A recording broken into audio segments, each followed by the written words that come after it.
অনুপ্রেরণীয় শিক্ষণীয় একটি গল্প। একবার একজন ধনী মহিলা একজন মানসিক ডাক্তারের কাছে যায় এবং অভিযোগ করে যে আমার মনে হয় আমার পুরো জীবনটা অর্থহীন ও শূন্য।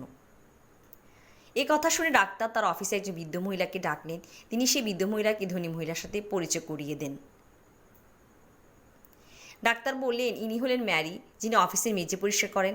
আমরা জানবো তিনি কিভাবে নিজের জীবনটাকে সুখী করেছেন। আপনাকে যা করতে হবে তা হলো তার কথা মনোযোগ সহকারে শুনতে হবে। বৃদ্ধ মহিলা চেয়ারে বসে তার গল্প বলতে শুরু করলেন।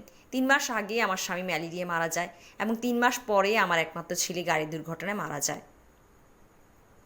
আমার বেঁচে থাকার কিছুই ছিল না এবং আমার কাছে জীবনটা অর্থহীন মনে হতো।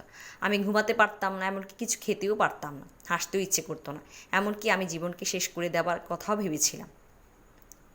তারপরে একদিন আমি একটি বিড়ালছানা দেখতে পেলাম যে আমি যখন কাজ থেকে বাড়িতে আসছিলাম সে আমাকে অনুসরণ করছিল।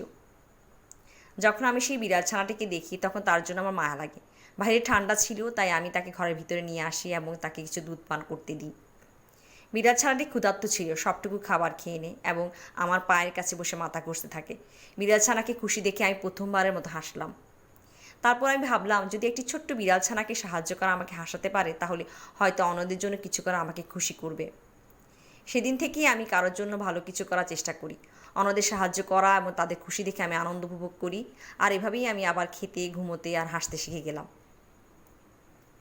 এই কথা শুনে ধনী ভদ্রমহিলা কেঁদে ফেললেন। তিনি বুঝতে পারলেন যে কেন তিনি এত খালি অসুখী বোধ করেন।